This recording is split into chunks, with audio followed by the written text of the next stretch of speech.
آؤ مل کر ہم سجائیں محفل شعر و سخن، ذوق والوں کو سنائیں محفل شعر و سخن۔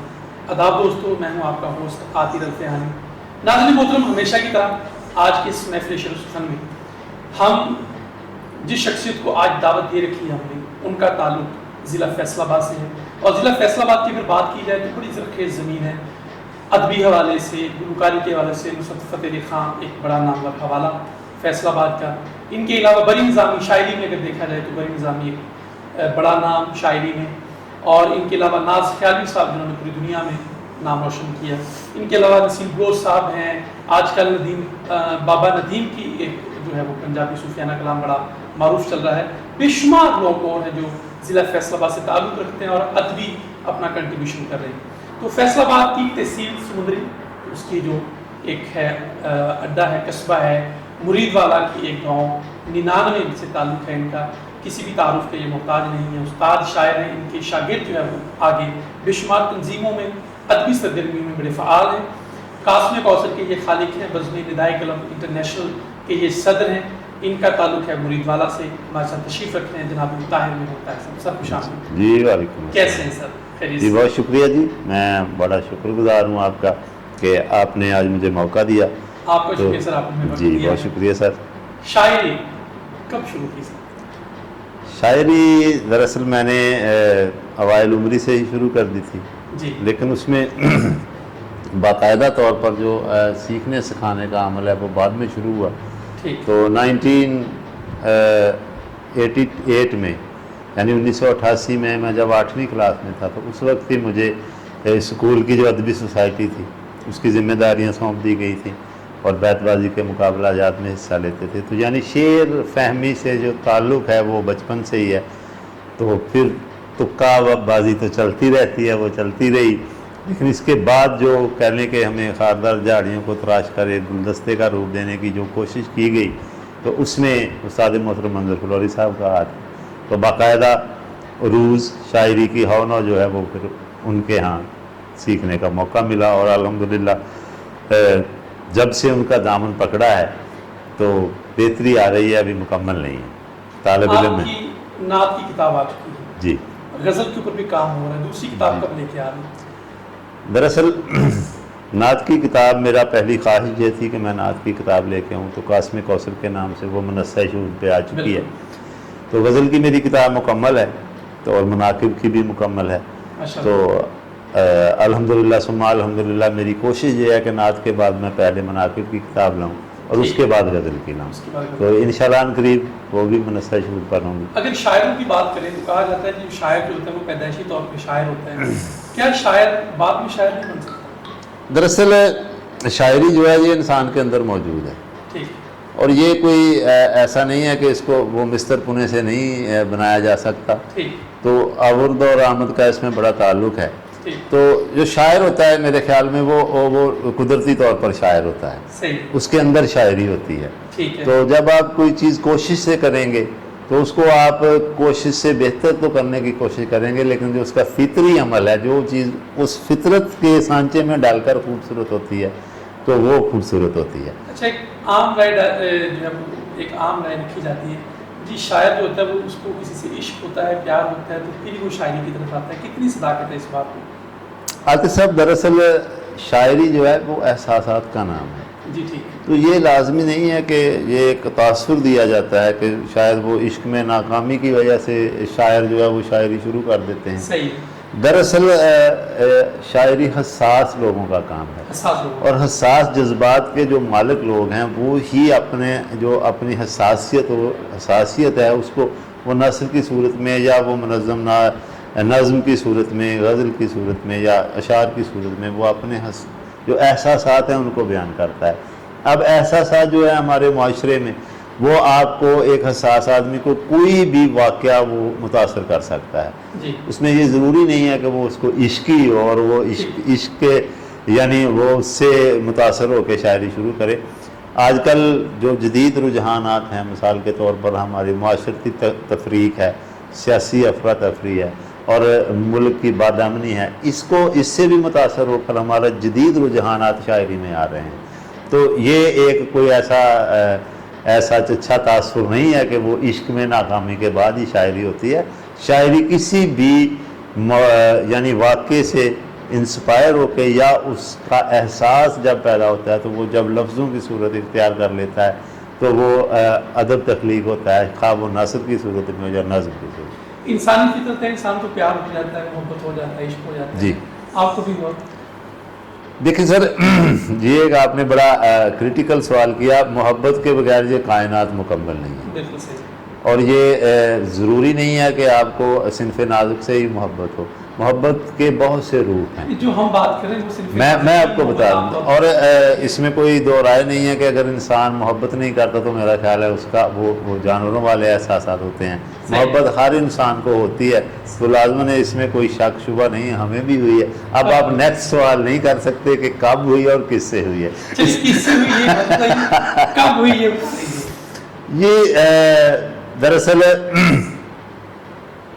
جو شاعر ہوتا ہے نا سر، جی، اب ہم نے دیکھا ہے کہ شاعر جو ہیں وہ خاص طور پر جو کلاسیکل شاعر ہیں، جی، تو ان کے ہاں جو شاعری تھی وہ زیادہ تر زلف، آنکھیں، رخسار، ہونٹوں پر تھی. بالکل صحیح. تو اس کا مطلب ہے کہ جو بندہ کسی کو زیادہ کین آبزرور ہوتا ہے، وہ مشاہدہ کرتا ہے. صحیح. اب آپ کے ہونٹ اگر مجھے خوبصورت لگتے ہیں تو اس میں کوئی دو رائے نہیں ہے، میں ان پہ لکھوں گا. آپ کے گال، آپ کی زلفیں، آپ کی آنکھیں خوبصورت لگتی ہیں تو میں ان پہ لکھوں گا. صحیح. اس کا مطلب یہ ہے کہ انسان اس تجربے سے گزرا ہوا ہوتا ہے تو تب وہ لکھتا ہے. تو اس میں کوئی دو رائے نہیں ہے، محبت ہوتی ہے انسان کو، ہر کسی کو ہوتی ہے. بالکل. تو اس سے ہم بھی ماورا نہیں ہیں، ہمیں بھی ہوئی ہے. آپ استاد ہیں، بات سے آپ نکلنے کی کوشش کر رہے ہیں. سوال یہیں پہ موجود ہے، محبت کب ہوئی؟ سر کب ہوئی کا مطلب نہیں ہے، محبت تو مجھے کئی دفعہ ہوئی ہے. اچھا، کیا ایک دفعہ ہی ہوتی؟ چلے یہ سر دیکھیں، میں نے آپ کو پہلے بھی عرض کیا کہ محبت صنف نازک سے ہی نہیں ہوتی. محبت کے اور بھی بہت سارے پہلو ہیں، اور بھی بہت سارے طریقے ہیں. تو جو آپ کا سوال ہے یا جو آپ سوال مجھ سے کرنا چاہتے ہیں یا جو مجھ سے گلوانا چاہتے ہیں، تو میں آپ کو یہ کہتا ہوں کہ جب ہم فرسٹ ایئر سیکنڈ ایئر میں تھے تو ہمارے جو ہیجانی جذبات ہے وہ امپروو ہونا شروع ہو گئے. وہ ٹین ایجر جب آدمی ہوتا ہے تو اس کو کوئی سمجھ نہیں ہوتی کہ اب کیا مستقبل کیا ہے. تو یہ کوئی ایسی بات نہیں ہے، ٹین ایج میں سب کو محبت ہوتی ہے، ہمیں بھی ہوئی تھی، اس میں کوئی انکار نہیں ہے. کوئی اس میں یاد آتی ہے. دیکھیں، یاد جو ہے نا، یاد ہے وہ میں کل پرسوں ہی میں ایک بات کر رہا تھا کہ نوسٹیلجیا جو ہے نا، وہ ایک ٹرم ہے جی، انگلش سے وہ اردو شاعری میں کنورٹ ہوئی ہے. نوسٹیلجین جتنے بھی ہوتے ہیں وہ ماضی پرست ہوتے ہیں. ٹھیک ہے. اور نوسٹیلجیا کے شکار جو ہمارے شاعر ہیں، یہ آپ نے بڑا اچھا ہے، چلو اس اصطلاح کی بھی تھوڑی سی وضاحت ہو جائے گی. ہمارے ہاں ناصر کاظمی ہجرت کے تجربات کو نہیں بھولا، وہ ماضی پرست تھا. غالب کو لے لیں، غالب خود کہہ رہے ہیں کہ یاد ماضی عذاب ہے یارب، چھین لے مجھ سے حافظہ میرا. یعنی وہ اتنے ماضی پرست تھے. اس کے بعد میر تک ہی میر ہے. وہ کہتے ہیں کہ دلی وہ ایک شہر تھا عالم میں انتخاب، یعنی ہم رہنے والے ہیں اسی اجلے دیار کے. یعنی انسان اپنے انسان ہونے کا سب سے بڑا المیہ بھی یہی ہے کہ وہ ماضی پرست ہوتا ہے، وہ اس سے نکل نہیں سکتا. تو لہذا ظاہری بات ہے، بچپن کے، جوانی کے کچھ تلخ تجربات اور کچھ خوشگوار تجربات انسان ان کو بھولتا نہیں.